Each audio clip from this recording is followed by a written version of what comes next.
sometimes we think that when you change, that all of your friendships are going to stay the same. They're not going to. And so for those of you who are younger, who are just starting out, and especially with social media, we have all these followers and we have subscribers and we have friends, but in real life, nobody has 100 or 50 or 1,000 friends. It's not healthy. It's not natural, because the amount of energy it takes to maintain a relationship, you can't do that with that many people. And so while we love our subscribers and we love our community, the people that we do life with are the people that we can touch, talk to, and that we interact with. They are going to be in your intimate circle. Mm-hmm. They are going to be the people there, as the vernacular goes, your ride or die. Those are the people who are going to be with you when everything is going great, but also when things are not going great, that you are one that they will call. You are the ones that they will rely on, and that you think about when you're having a rough time, when you're having a rough day. Who are those people that comes to your mind that you say, I need to talk to them, because they understand me. Yeah. And a part of it is understanding that as you grow and as you mature, your interest, your social style is going to change. The things that are important to you are going to change. And so therefore your relationships are going to change. I was talking to my aunt and she was like, well, I've had the same friends for 70 years. And that's a blessing, if you can say that. But for the most part in life, and especially being a military family, we have moved around a lot. Mm-hmm. And so therefore, sometimes moving around is a real big issue for people. They can't maintain those relationships outside of being able to see you and touch you.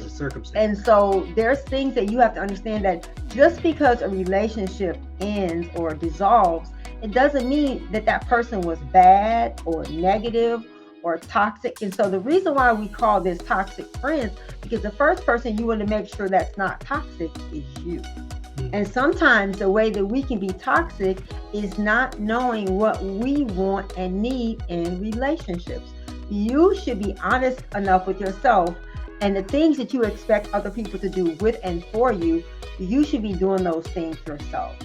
And so I know for me, I have grown a lot, I've matured a lot. And as a result of that, a lot of the things that used to be important to me, now that I'm 55 years old, they're not important to me anymore. Mm-hmm. And so the reason why we want to do this is because we want to talk about not just marriage, but also who are you? How are you as a friend? Because the one thing I made a video, and the video said that the one thing that single people and married people have in common, everyone is not going to get married, but everyone is going to be a friend. What kind of friend are you? And so there is a list of the different types of personalities of friends and the different stages you go through in friendship. And so we put that in the show notes, but I want you to think about, what kind of friend are you? Are you an emotional friend? Are you a committed friend? Are you a loyal friend? Are you the kind of friend where you're optimistic, or are you pessimistic? Are you the kind of friend where you're really high, or are you the kind of friend where you're really low? It's important that you know those things about yourself, because in knowing who you are, you also know who you are not. Right. Because sometimes when you're young, you have friends based on just providence. It's just geographical. You live on the same street, you go to the same school, or you both like the same things. But as you mature and grow, the things you like are going to change. Mm-hmm. And so what makes a good, healthy relationship is one that there's reciprocity. Mm-hmm. And you have to think about, and we kind of are continuing on from last week when we talked about struggle love. We talked about those and some of the traits. You'll find that some of the characteristics are still consistent even when you talk about your friendships that I mentioned already, as far as the principles in this.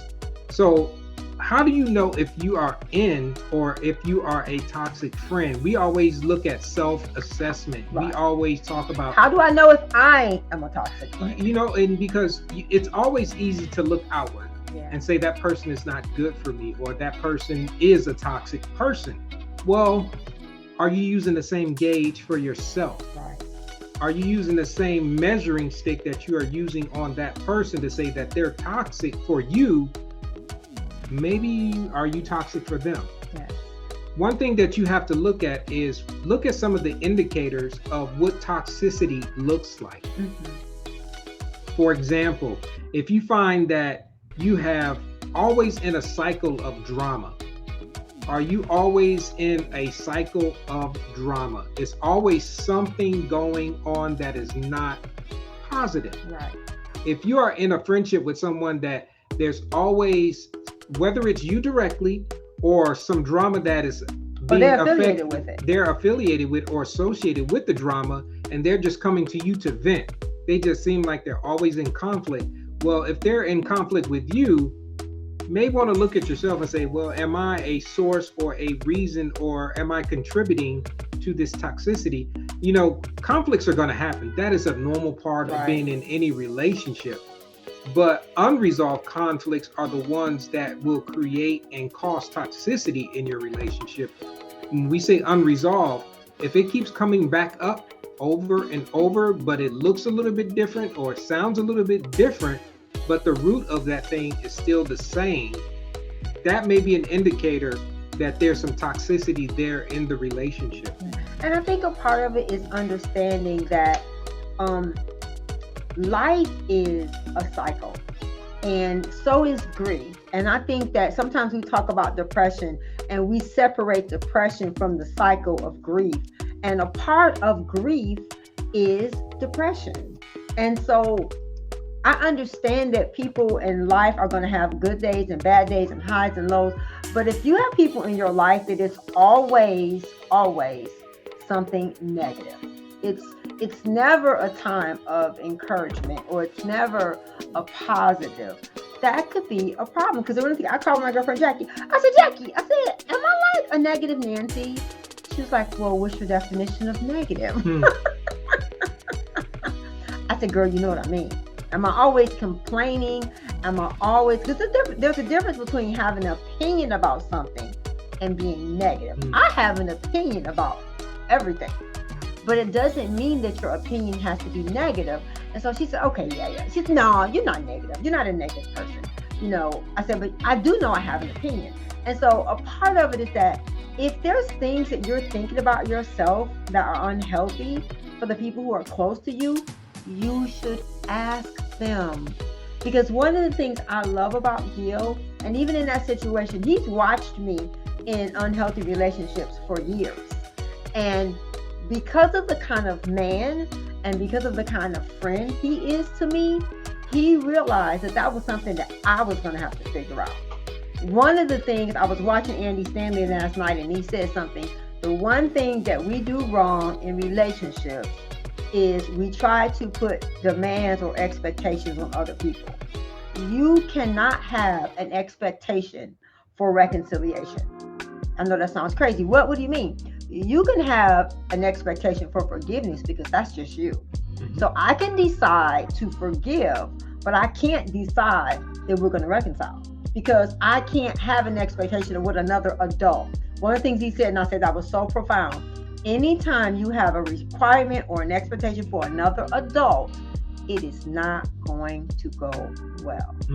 And so understand that while you may want to forgive, it doesn't mean that the relationship is going to be reconciled. So I think it's important that as we talk about this, what is a toxic friend, what is an unhealthy relationship, it always starts with me. Right. One of the things that I loved about going through CBC when we first moved here, before we went through all these classes with Dr. McCloud, Safe People, Establishing Boundaries, all of those are books because it's important that you get you healthy. And getting you healthy is going to take a lifetime, because there's going to be different levels of you seeing, oh, that's not healthy. Oh, that's not right. And being open to people who love you, telling you, hey, I don't like what that makes me feel. You know, one thing I think about is I heard a quote from someone that was in our life years and years and years ago, and I'm going to even give her credit. Maybe she's watching this. Melita Reed. This is something that she said in a quote, that this is how another indicator that you can see if you're in a toxic relationship. And she said something that was profound. I can't even tell you the circumstances around the conversation. I remember exactly the day and when the situation. when she said, you know what, I want to be friends with you, but it's too hard. No, she said, I don't want to be your enemy. Yeah. But I can't be your friend because it's too hard. If you find that being in a friendship with someone is hard, that it is a struggle, that it is strife. We talked about strife. Strife is just nothing more than always angry, almost always hostile. It's too hard because there's this emotional turmoil that you're constantly under or feel like you're under. It's almost like a weight that is just pressing down on you. If you don't get an excited feeling about this person when every time they come around, like, man, you just can't wait to see them. Don't do it. Don't think waste about your time. it. Be honest with yourself, because a part of it is that, and we always say, I want to go where I am celebrated and not tolerated. I don't want to go and be around people who don't want to be around me, and vice versa. I don't want people around me I don't want to be around, because just like I know I'm not everyone's flavor, let's be honest, everyone is not your flavor. And being a Christian and loving God and being filled with the Holy Spirit does still not mean you're going to be everyone's flavor. Some people are just not the one word is called compatible. One of the things that my grandmother, she talked about this a lot. She talked about being compatible. And you think that just matters with the person you're marrying or dating. It means we talk about it even with your friends, even as a couple. For us to hang out with another couple, everybody gotta like everybody. I gotta like him. I gotta like her. And we gotta all be able to get along. That is not an easy task. And the reality of it is that if you're in a relationship as couples and you somebody don't get along, it just don't do it. No, it's gonna be an unnecessary rub. And so it's just important that you understand that this is not about you looking and saying, yep, he toxic, or yep, she toxic. Am I toxic? What are the things that I do that make it hard to be in relationships with me? And one of the things that I know for a fact about me is that I have very, very, very high standards for myself. Therefore, I make other people feel uncomfortable because of the way I do things, because it may make them feel like I expect that from them. I know that my standards are not natural. I know that the pace that I live at, the things, I know it's not natural. So therefore, I don't expect out of my friends. Now, the people who are close to me, they know that. They know, girl, because Gil, he'll say, yeah, you need somebody this project today, this somebody this project today. All day long with me is a lot. And so you have to know, what are the things about you that are unhealthy? What are the things about you that make being in a relationship with you difficult? Because one other thing that comes to mind is, if you're around someone, you have to think about your values, your principles, and the way you are as a person. If you are around someone that is toxic, it's going to always be a negative influence. They're going to put some requirements on you, or some expectations or demands, or however you want to frame it, that you do something that you may not feel comfortable with. You may be in a toxic relationship that if they have these values and these standards that are contradictory to yours, you may want to reevaluate how much you want to invest in the friendship. Yeah. Because those negative influences will come to infect you more than you affecting them. And this is not just for teenagers. Listen, evil association destroys good intentions, whether you are 6 or 60.